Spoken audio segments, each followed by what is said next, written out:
Hi friends, నమస్తే and welcome to Surya toons. Pastor Praveen Pagadala అర్ధాంతరంగా mystery మరణం పొందిన దేవుడి బిడ్డ. ఇతనెంత హిందూ, ఇస్లాం ద్వేషి అన్నది అందరికీ తెలిసిందే. కారణం ఏంటనుకుంటున్నారు? సనాతనం కాదు కాదు కాదు కాదు కాదు నౌజుబిల్లాహి శైతానిర్ కాదు కాదు కాదు కాదు. ముఖ్యంగా హిందూ దేవుళ్ళు, ఇతిహాసాలు, పురాణ కథలపై అతడు చేసిన వెటకారపు కామెంట్రీ, అసలు విషయాల్ని వక్రీకరించి సొంత పైత్యాన్ని జోడించి చేసిన ప్రసంగాల్లో ఈ హోలికా దహనం కథ ఒకటి. హోలీ అంటే ఏంటి? హోలీ పండగ. హోలీ కాదు, రంగులు కాదు, రంగులు బైక్ కనిపిస్తాయి. దాని వెనకున్నటువంటి భావజాలం ఏమిటంటే హోలిక అనే ఒక స్త్రీని కాల్చి చంపిన దినం అది. మళ్ళీ చెప్పనా? హోలిక అనేటటువంటి ఒక స్త్రీని దహించినటువంటి హోలికా దహన్ అని ఈ రోజుకు కూడా ప్రతి హోలీ పండుగ రోజు చేస్తారు. Do you agree with it?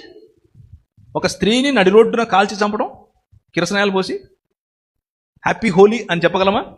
విన్నారుగా, ఈ వెటకారం, మిస్లీడింగ్ మాటల వెనుక ఎంత కుళ్ళు ఉందనేది తెలుసుకోవాలంటే రీసెంట్గా వచ్చిన మహావతార్ నరసింహ మూవీ చూస్తే తెలుస్తుంది. ఎటువంటి ప్రీ పబ్లిసిటీ లేకుండా కేవలం మౌత్ టాక్తో సూపర్ హిట్ కొట్టి పాన్ ఇండియా లెవెల్లో దుమ్ములేపుతున్న 3D animated movie Mahavatar Narasimha. ఈ మూవీపై ఆల్రెడీ చాలా పాజిటివ్ రివ్యూస్ వస్తున్నాయి. కాబట్టి సినిమా థియేటర్స్ ని గుడిలా మార్చేశారు. థియేటర్లో ఆరతిస్తున్నారు, చెప్పులు బయటే వదిలేసి వెళ్తున్నారు. రామ్ ఫ్రెండ్స్, ఒక సినిమా ఇంత చేయగలదా? మహావతార్ నరసింహ. ఈ సినిమా జనాల మనసుల్లో ఒక భావోద్వేగాన్ని రేకెత్తించింది. కేవలం 4 కోట్లలో సాక్షాత్తు ఆ నరసింహస్వామి హిరణ్యకశ్యపుడి వధ ఎలా చేశాడు అనేది కళ్లకు కట్టినట్టు రోమాలు నిక్క పొడిచేలా చూపించారు సినిమాలో. ఆ స్వామిని చూస్తుంటే తెలియకుండా కన్నీళ్లు కారిపోతున్నాయి. చెప్పలేని ఒక ఫీలింగ్ అది. ఇప్పుడు మరిన్ని థియేటర్స్ లో సినిమా వేస్తున్నారు, అన్ని షోస్ హౌస్ఫుల్. ఆ నారాయణుడిని, నరసింహ అవతారాన్ని ఎవ్వరూ ఎప్పుడు చూపించలేనంత సుందరంగా చూపించారు. థియేటర్స్ నుండి జై శ్రీ నరసింహ అనే నినాదాలతో బయటికి వస్తున్నారు. అది ఈ సినిమా ఇచ్చిన ఎఫెక్ట్. మహావతార్ నరసింహ పేరు వినగానే ఏదో వైబ్రేషన్ శక్తి వచ్చినట్లు ఉంటుంది కదా.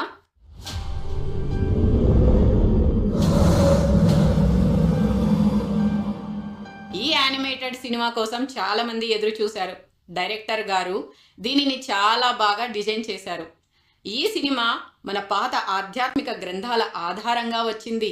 విష్ణు పురాణం, నరసింహ పురాణం, అలాగే శ్రీమద్ భాగవతంలోని విషయాల ఆధారంగా తీశారు. మూవీ రివ్యూని పక్కన పెట్టి పాస్టర్ ప్రవీణ్ పగడాల హోలీ పండుగపై, హోలికా దహనంపై చేసిన సొల్లువాగుడు వెనుక అసలు కథను చూద్దాం. ఇక మొదలెడదామా? నరసింహ అవతారం అనేది అనేక కండిషన్స్తో చావులేకుండా బ్రహ్మవరాలు పొందిన రాక్షసుడు హిరణ్యకశిపుణ్ణి అంతం చేయడానికి శ్రీమహావిష్ణువు దాల్చిన 4వ అవతారం. శ్రీమహావిష్ణువుని ద్వేషిస్తూ తానే దేవుణ్ణి అని ప్రకటించుకున్న హిరణ్యకశిపుడు తనకు జన్మించిన ప్రహ్లాదుడే. పుట్టుకతో విష్ణు భక్తి కలిగి ఉండడం సహించలేక కోపంతో రగిలిపోతుంటాడు. ఎన్ని రకాలుగా హింసించినా విష్ణు మాయతో తప్పించుకుంటున్న ప్రహ్లాదుడిని సంహరించేందుకు ఆఖరి ప్రయత్నంగా తన సోదరి ప్రహ్లాదుడికి మేనత్త అయిన హోలిక అనే రాక్షసిని సంప్రదిస్తాడు హిరణ్యకశిపుడు. హోలిక కూడా తన ఆత్మరక్షణ కోసం ఎలాంటి అగ్ని దహించకుండా వరం పొంది ఉంటుంది. కాబట్టి ప్రహ్లాదుడిని ఒడిలో పెట్టుకుని చితిపై కూర్చుని అగ్నికి ఆహుతి చేసినా తనకేమి కాదనే ధీమాతో ప్రహ్లాదుడిని దహించడానికి సిద్ధపడుతుంది. మూవీలో ఈ సీన్ 1 గంట 23 నిమిషాలకి వస్తుంది. శ్రద్ధగా చూడండి. కాని ఇక్కడ హోలిక తన ఆత్మరక్షణ కోసం కాకుండా మరొక బాలుడి ప్రాణం తీయడానికి తన వరాన్ని దుర్వినియోగం చేయడం వల్ల తనకు తానే దహించబడి విష్ణుమాయతో మళ్లీ ప్రహ్లాదుడు రక్షించబడతాడు. ఆ విధంగా బైబుల్ భాషలో సాతాను లాంటి హోలిక అనే రాక్షసి విష్ణు భక్తుడైన ప్రహ్లాదుడిని చంపబోయి తనంతట తానే దహనమైపోయిన సంఘటనకు సింబాలిక్గా హిందువులు హోలీ రోజున జరుపుకునే భోగి మంట లాంటి ఆచారాన్ని ఈ ప్రవీణ్ పగడాల అనే పాస్టర్ ఎంత దుర్మార్గంగా వక్రీకరించి ప్రచారం చేశాడో చూడండి. హోలీ అంటే ఏంటి? ఇక్కడ ఇంగ్లీష్లో హోలీ అంటే పవిత్రమైన అర్థం ఉంది కదా. తమ హోలీ బైబుల్ గురించి తప్పుగా అనుకుంటారని తడబడి మళ్లీ హిందువుల పండుగ హోలీ అని పాయింట్అవుట్ చేసి మరీ చెబుతున్నాడు. తెలుగు ఇంగ్లీష్ హోలీ కాదు, హోలీ పండగ. హోలీ కాదు, రంగులు కాదు, రంగులు బైక్ కనిపిస్తాయి. దాని వెనకున్నటువంటి భావజాలం ఏమిటంటే హోలిక అనే ఒక స్త్రీని కాల్చి చంపిన దినం అది.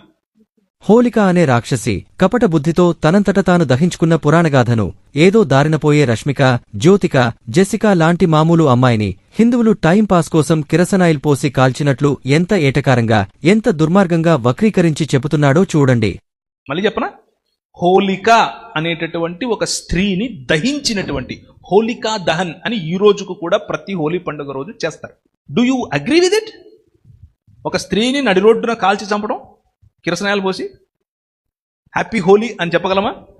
ఇక అతని ముందు కూర్చున్న పాస్టర్ మరింత ఫాల్తూ మేధావిలాగా ప్రవీణ్ పగడాల ఈ మహా సత్యాన్ని శోధించి చెప్పినట్లు ఇస్తున్న బిల్డప్ చూడండి.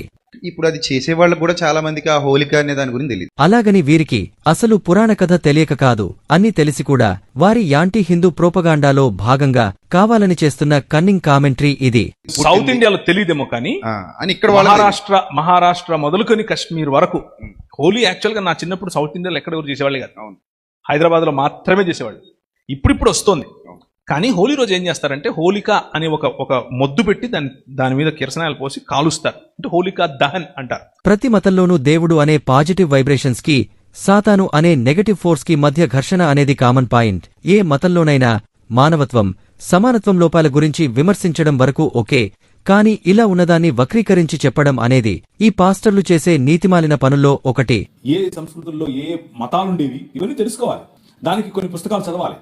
అవి చదవకుండా కేవలం నాకు బైబిల్ తెలుసు, బైబిల్లో ఉన్నటువంటివి చదువుతాను అని అంటే పెడర్థాలు తీయటం తప్ప దానివల్ల సాధించేది ఏమీ లేదు. పెడర్థాలే వస్తాయి. పెడర్థాలంటే ఏంటి? మనకు తెలియని వాటిని తెలిసినట్లుగా చెప్పడం. వాళ్ల బైబిల్ ప్రకారం సాతాను అంటే దయ్యాలను వదిలించేందుకు యేసునామమున సాతానును దహించివేయమని ప్రార్థనలు చేయవచ్చు.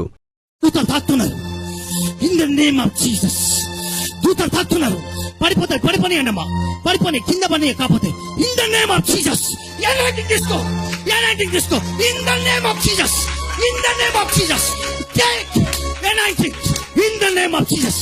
కరెంట్ లాగా షాక్ అవుతుంది. కాని హిందువులు హోలీ రోజు జరుపుకునే హోలిక అనే ఒక రాక్షసి దహనం మాత్రం అజ్ఞానమా? అలాంటి సాతానుపై దేవుడి విజయాన్ని కీర్తిస్తూ సౌత్ ఇండియాలో హోలీ రోజున కామదహనాన్ని, దీపావళి రోజున నరకాసుర దహనాన్ని, దసరా రోజున రావణాసుర దహనాన్ని కూడా జరుపుకుంటారు. వాటి పురాణ కథల గురించి అందరికీ తెలిసిందే. అలాంటిదే ఈ హోలికా దహన్ కూడా. కాని ఇది నార్త్ ఇండియాలో జరుపుకుంటారు కాబట్టి మనకు తెలియదని ఇలా ఇష్టం వచ్చినట్లు వాగారు ఈ పాస్టర్లు. ఇప్పుడు ఈ మహావతార్ నరసింహ మూవీ ద్వారా హోలికా దహన్ వెనుక అసలు కథ అందరికీ తెలిసి ఇలాంటి ఫాల్తూ పాస్టర్లను చీకొట్టేలా చేసింది. ఇంకా ఈ యానిమేషన్ సిరీస్లో రాబోయే పరశురాం, రఘునందన్, ద్వారకాధీష్, గోకులానంద, కల్కి పార్ట్ 1 అండ్ 2 మూవీస్ హిందూ పురాణాల్లోని అసలు ఫ్యాక్ట్స్ బయటపెట్టి ఇలాంటి ఫాల్స్ ప్రాపగాండా చేసే పాస్టర్ల గుట్టు బయటపెట్టబోతున్నాయి. అదంతా ఓకే కాని పాపం చనిపోయిన ప్రవీణ్ పగడాల గురించి ఇప్పుడిలా మాట్లాడడం ఎందుకని అనుకుంటున్నారా? అతను భౌతికంగా చనిపోయినా అతని భావజాలం అంతర్జాలంలో ఇంకా బతికే ఉంది. కేవలము షరియా ప్రకారం బ్రతికేటటువంటి రాజ్యం కావాలి. షరియాలో ఏముంటుంది? షరియా అంటే అది తినేది అనుకుంటే. షరియా అంటే చాక్లెటో లేకపోతే పాయసమో కాదు. షరియా అంటే అర్థం ఏంటంటే వారి ధర్మశాస్త్రం. షరియా లా ప్రకారం బ్రతికేందుకు ఒక రాజ్య నిర్మాణం చేయాలి అని వారు కలలు కన్నారు. ఇంతకు ఏంటి షరియాలో? అవును ఉందాంలే, షరియా లాలో ప్రాబ్లం ఏంటి అని అనుకుంటున్నారా? నో. షరియా లాలో ఏముంటుంది అని అంటే నువ్వు వేరే మతాన్ని ప్రాక్టీస్ చేస్తే నువ్వు బ్రతికుండటానికి పన్ను కట్టాలి. దాన్నే జిజియా పన్ను అని అంటారు. నువ్వు బ్రతికుండటానికి పన్ను కట్టాలి. మొదట అస్సలాము అలైకుం అని ఆయన అనడు, నువ్వే అనాలి. అనకపోతే జైలు. నువ్వు రోడ్డు మీద నడుచుకుంటూ వస్తుంటే అవతల నుంచి మౌలవీ సాబ్ వస్తుంటే నువ్వు కిందికి దిగాలి. ఎక్కడో విన్నట్టుందా? ఇది సనాతనంలో ఉండేది. ఇది కూడా కొత్తదేం కాదు. వాళ్ళు ఇక్కడ నుంచి కాపీ కొట్టిందే. ప్రతొక్కటి అక్కడి నుంచి తీసుకొచ్చి వీళ్ళు ఒక లా అని పెట్టి దానికి షరియా అని పేరు పెట్టారు. అతని అఫీషియల్ ఫేస్బుక్ లో ఈ పోస్ట్ ఇప్పటికీ లైవ్ గానే ఉంది. ఇప్పటికైనా ఈ ప్రవీణ్ పగడాల వారసులకు, అతని సోషల్ మీడియా వీడియోలు మెయింటైన్ చేసే వారికి ఏమాత్రం సంస్కారం ఉన్నా ప్రవీణ్ పగడాల చేసిన ఇలాంటి యాంటీ హిందూ, యాంటీ ఇస్లాం ఫేక్ ప్రాపగాండా పోస్టులను డిలీట్ చేయాలి. లేకపోతే అవి ఉన్నంతకాలం అతనిపై అసహ్యం, చీత్కారాలు తప్పవు మరి. Please like, share and subscribe Surya Toons YouTube channel.